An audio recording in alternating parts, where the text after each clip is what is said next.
Claves para la oración eficaz. Pensando siempre en el lema que tenemos como iglesia. ¿Se acuerdan del lema? Orad sin cesar. Orad sin cesar. Y a veces Dios nos lleva a situaciones que no entendemos para que podamos orar más y clamar más y conocerlo a Él de otra manera. Así que hoy quiero ver 4 puntos de la oración. El primero es la oración comienza con Dios. El centro de nuestra relación entre Dios y nosotros, ¿saben qué? Les tengo que dar una mala noticia, no somos nosotros. No somos nosotros. Es Dios el centro de todo. Dios es el centro, no nosotros, no nuestras necesidades. Por eso Jesús, cuando enseñó la oración, que lo vimos hace unos domingos atrás, empezó con Dios. Padre nuestro que estás en los cielos, santificado sea tu nombre, venga tu reino. Y después de reconocer a Dios y su grandeza y que Él es el centro de todo, ahí recién vienen los pedidos nuestros humanos, para que estemos pensando cómo son nuestras oraciones. Dios no es un simple proveedor de servicios. No es que le podemos pagar una cuota y tenemos el servicio de Dios a nuestra disposición. Vieron que podemos pagar una cuota de internet y bueno, tenemos tantos gigas y pues si nos falla podemos hacer un reclamo porque pagamos la cuota. Ahora, si no pagamos la cuota, por supuesto que van a decir, no, mira, hasta que usted no pague la cuota no puede hacer ningún reclamo. Dios no es un proveedor de servicios. Dios tampoco es nuestro empleado o sirviente.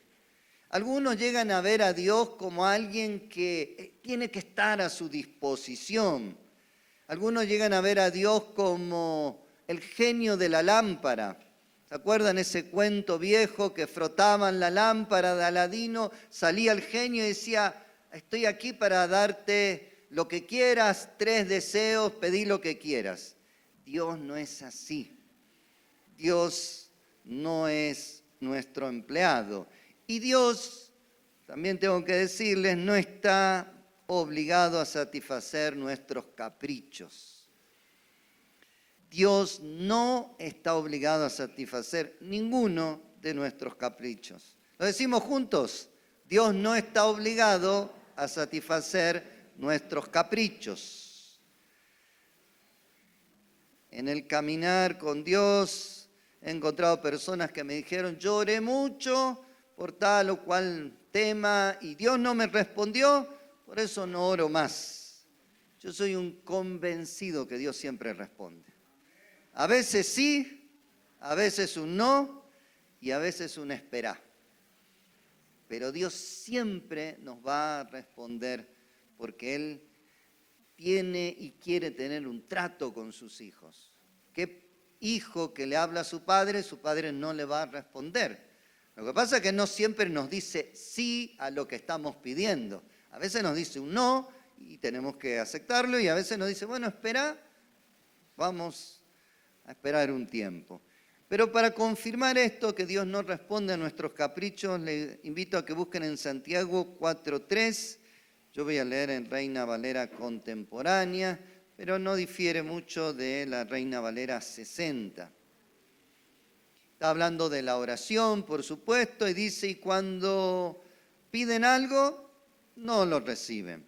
Porque porque lo piden con malas intenciones para gastarlo en sus propios placeres. Cuando piden algo no lo reciben porque lo piden con malas intenciones para gastarlo en sus propios placeres. Se ve que había en ese tiempo, en ese lugar, personas que pedían de esa manera. Entonces, Santiago tiene que aclararle alguna cosa. Dice, miren, no van a recibir nada si siguen pidiendo de esa manera. Y el otro es, que ya lo conocen ustedes, Mateo 6:33, de poner a Dios en primer lugar, mas buscad primeramente el reino de Dios y su justicia y todas las demás cosas serán añadidas. Por eso Dios no va a responder a nuestros caprichos, pero sí va a responder lo que está dentro de su perfecta voluntad. Y cuando conocemos su voluntad es más fácil que podamos pedir las cosas a Dios. El segundo punto es que la oración debe ser constante. La clave para recibir es prevalecer delante de Dios. Oramos muy poco, con escasa entrega o pasión y con frecuencia muchas veces no estamos ni siquiera suficientemente convencidos de que Dios vaya a respondernos. Quizás deberíamos imitar a Jacob cuando peleó ahí con el ángel y le dijo, no te dejaré si no me bendices. Y se pasó toda la noche peleando. Hoy podríamos decir, toda una noche intercediendo, orando, en vigilia. Dios, hasta que no me bendiga, no voy a dejar de orar. Y no es fácil hacerlo, pero el que lo hace obtiene de Dios respuesta inmediata, porque no va a dejar de orar y de interceder hasta que venga la respuesta de Dios. Y conocemos cómo terminó la historia. Dios lo bendijo, el ángel en ese momento, porque era a través del ángel, y se fue. Pero la bendición venía de Dios.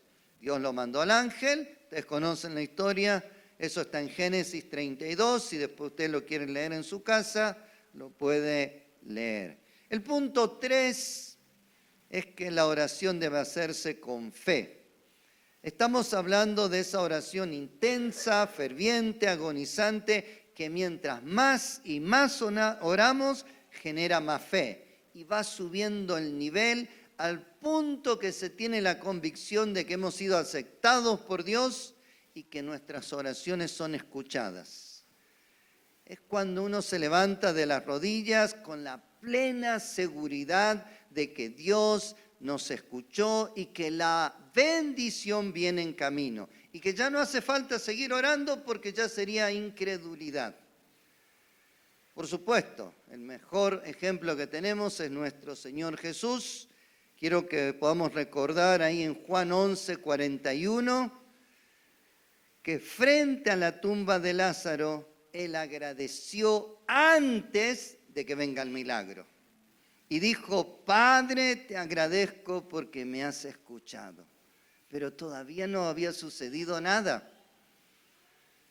Después sigue el relato, ustedes conocen, y después resucita a Lázaro. Pero fíjense esa oración, Padre, te agradezco porque me has escuchado. Una plena seguridad de que Dios lo había escuchado y aunque no estaba el milagro, no estaba la bendición, Jesús ya sabía que eso iba a suceder.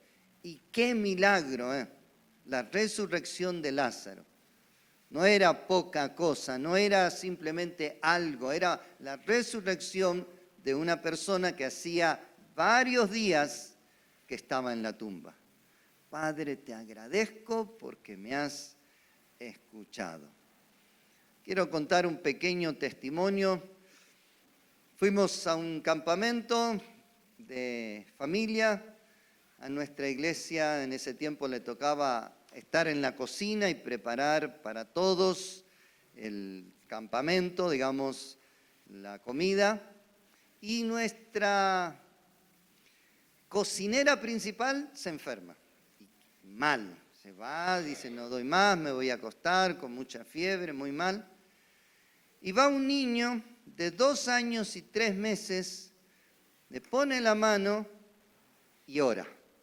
Y dice que los adultos que estaban ahí no entendieron lo que estaba diciendo.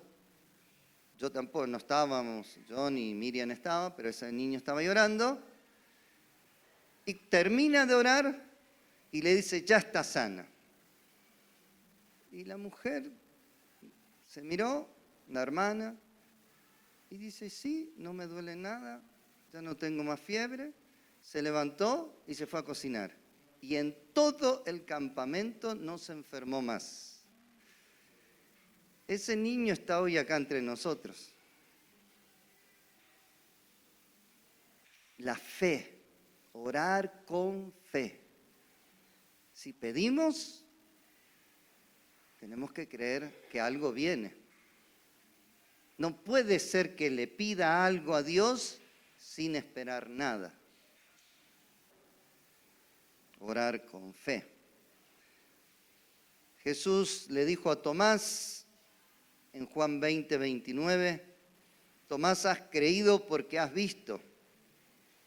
Bienaventurados los que no vieron y creyeron. Eso es fe. Es antes de ver las cosas. Cuando agradecemos después de que Dios responde una oración, eso es gratitud. Señor, gracias porque me respondiste o respondiste esto. Pero cuando damos gracias antes de que la respuesta venga, eso es fe. La misma gratitud, si es después, es solamente gratitud. Si es antes, eso es fe. Tiene que ver con el tiempo en que decimos las cosas. Es fácil decir algunas cosas después que ya pasaron, pero antes, ¿quién sabe? Solo los que oran con fe y pueden creer que Dios va a hacer algo. El cuarto punto, la oración que es escuchada es la que no tiene obstáculos. Y todos conocemos que el obstáculo mayor a la oración es los pecados. Y quiero que busquen ahí en Isaías 59, 1, 2. No sé si por ahí lo pueden buscar en la Nueva Traducción Viviente. Así lo leemos juntos. Bueno. Bueno, yo se lo leo en la Nueva Traducción Viviente. Pero es Isaías 59, 1, 2. La Valera va a diferir alguna palabra. Pero dice así, escuchen. El brazo del Señor no es demasiado débil para salvarlos, ni su oído demasiado sordo para no oír su clamor. Son sus pecados los que han separado de Dios. A causa de esos pecados, Él se alejó y ya no los escuchará. Vuelvo a leer el versículo 2. Son sus pecados los que han separado de Dios. A causa de esos pecados, Él se alejó y ya no los escuchará. El pecado hace que Dios se aleje y que tape sus oídos a las oraciones. Por eso solamente la oración de arrepentimiento es escuchada, porque es dejar el pecado para acercarse a Dios. El pecado,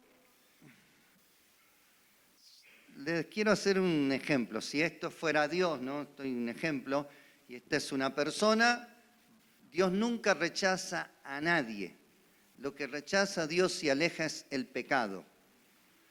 Pero si esta persona X no suelta el pecado, Dios rechaza el pecado. Como la persona no suelta el pecado, se va alejando con el pecado. Cuando suelta el pecado, vuelve a Dios.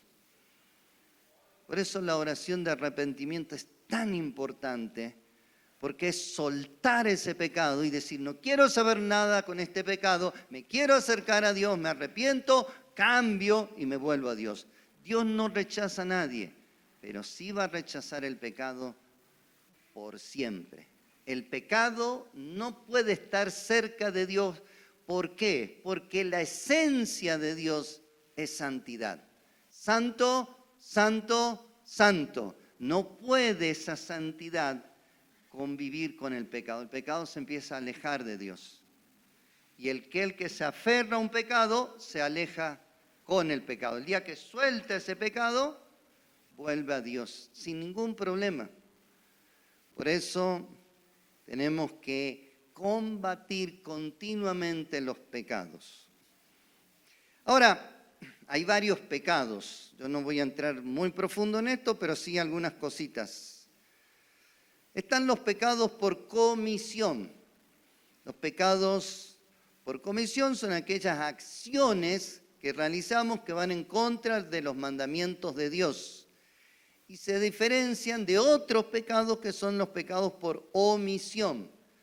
Son aquellas acciones que no realizamos. Unos son acciones que realizamos y otros son acciones que no realizamos y que deberíamos haberlas hecho. Los pecados por comisión puede ser consciente, lo hago adrede, a propósito, con rebeldía, o puede ser inconsciente, no sabía que eso era un pecado, que había un mandamiento, no lo sabía.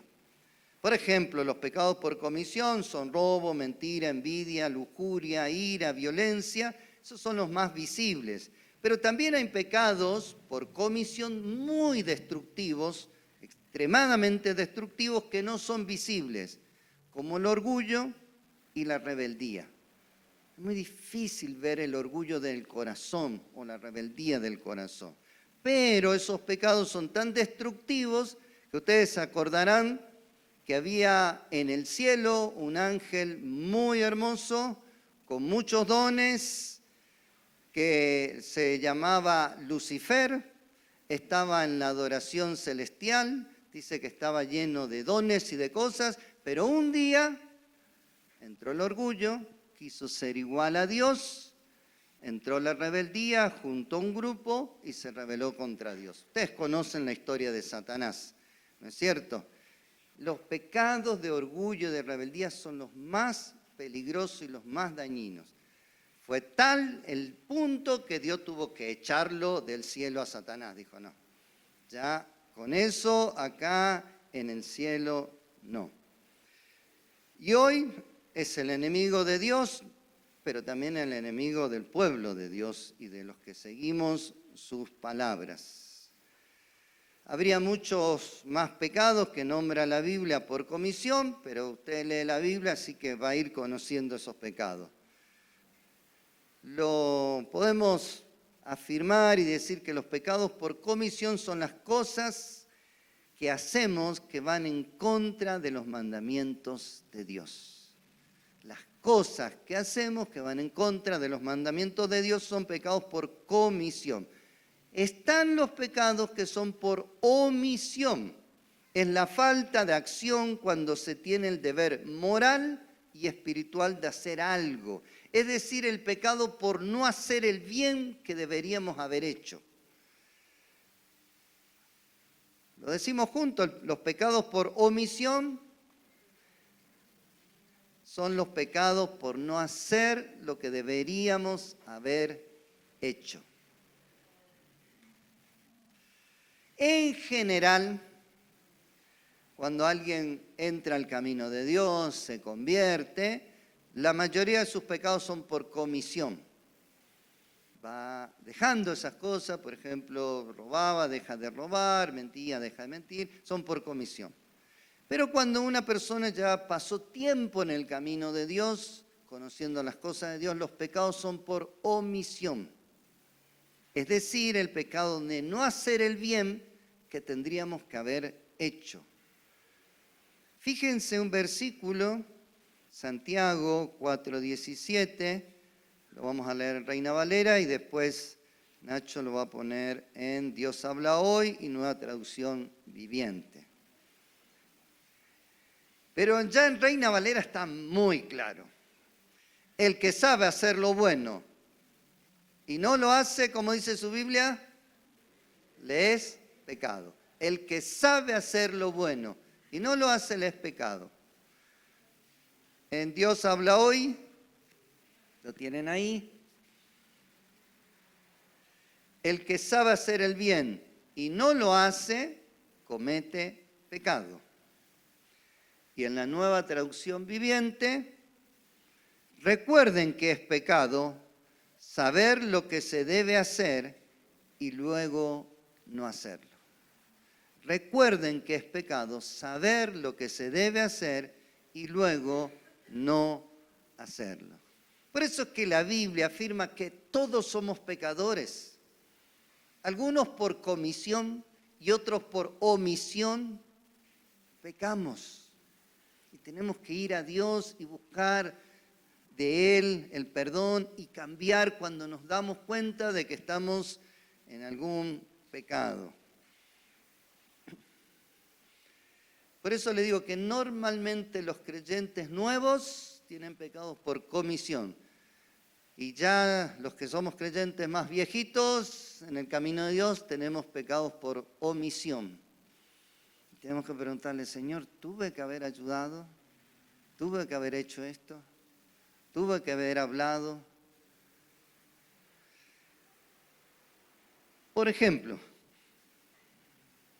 ¿quién de los creyentes que ya hace un tiempo que se congrega, que está en el camino de Dios, quién no conoce el mandamiento del Cristo resucitado de ir por todo el mundo y predicar el Evangelio a toda criatura? Cuando un creyente de años, de tiempo en el camino de Dios, pasa un cierto periodo de tiempo sin predicar, está cometiendo pecado. Porque el mandamiento es muy claro. Id por todo el mundo y predicad el Evangelio a toda criatura. Y el que creyere será salvo. Por eso digo que a veces son pecados, y yo a este mandamiento me doy cuenta que a veces es pecado por comisión y por omisión. Porque no hacemos el bien que podíamos haber hecho. Una persona salva es el mejor regalo que le podemos dar. Quizás no le solucionamos su economía, quizás no podemos solucionarle sus problemas familiares, quizás no podemos solucionarle otros temas, pero esa persona con Cristo en el corazón, ¿sabe a dónde va? Al cielo. Y esa misma persona, con todo solucionado aquí en la tierra y sin Cristo en el corazón, ¿sabe a dónde va? Al infierno. El mejor regalo que le podemos hacer a una persona es predicarle de Cristo. Que se convierta, que reciba a Jesús en su corazón. Aparte es un mandamiento y tenemos que cumplirlo.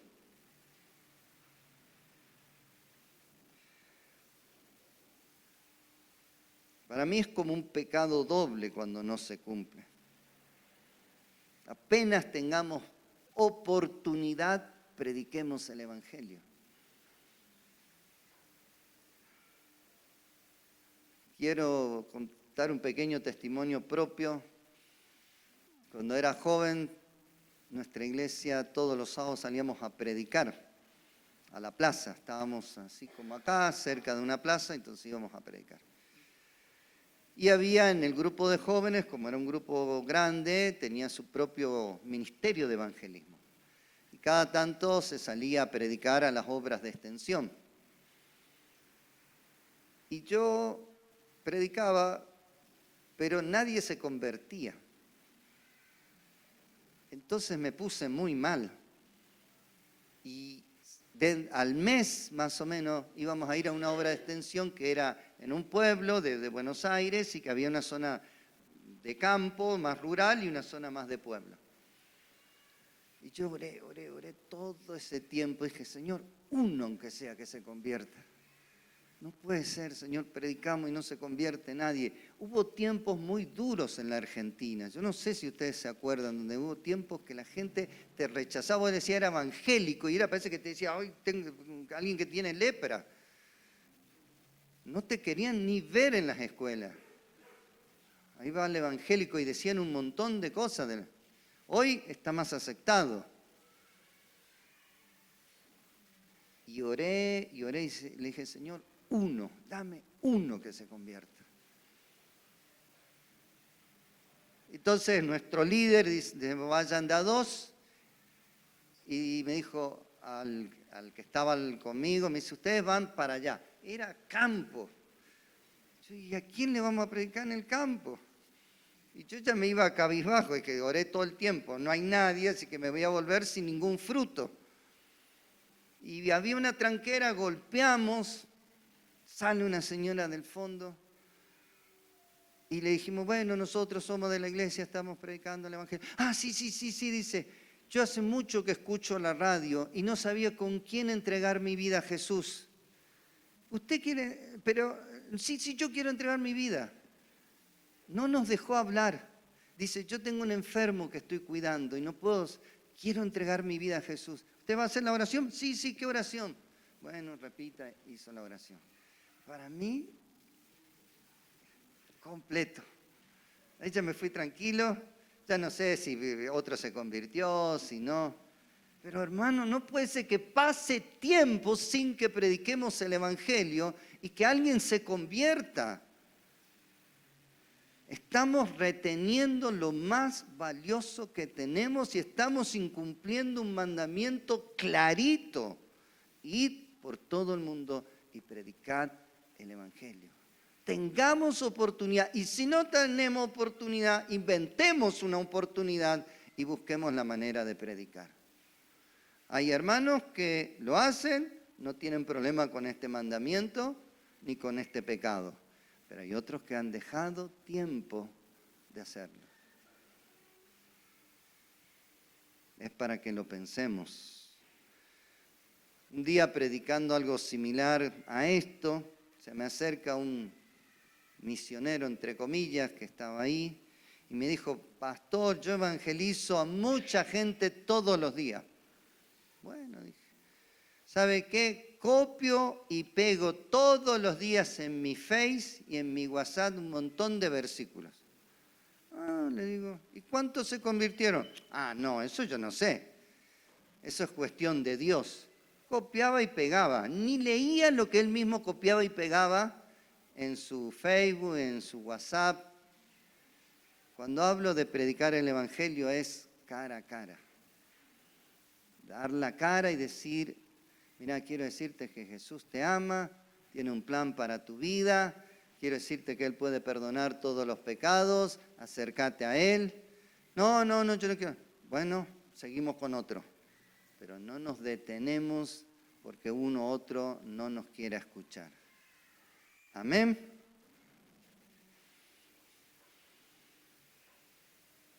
Hablando de este misionero, tenía distorsionado lo que era predicar el Evangelio. Ya para ir terminando, volvemos a las claves para la oración eficaz. El punto 1 que les dije hoy fue la oración comienza con Dios. Punto 2, la oración debe ser constante, ferviente. Punto 3, la oración debe hacerse con fe. Y punto 4, la oración que es escuchada es la que no tiene obstáculos. Es decir, no hay pecados conscientes. Si hay pecados inconscientes es otra cosa. No hay pecados conscientes que la persona está reteniendo. Solo el Espíritu Santo que mora dentro de nosotros puede darnos un diagnóstico correcto. ¿Cómo están nuestras oraciones? Solo el Espíritu Santo que mora dentro de nosotros las 24 horas puede decirnos cómo están nuestras oraciones. Y si Él algo te llega a mostrar para corregir o para cambiar, hay que ser dócil a su voz. Como dice Apocalipsis 2:11, el que tiene oído, oiga lo que el Espíritu dice a las iglesias. Y solo para terminar, espero que tus oraciones sean eficaces. Dios te bendiga.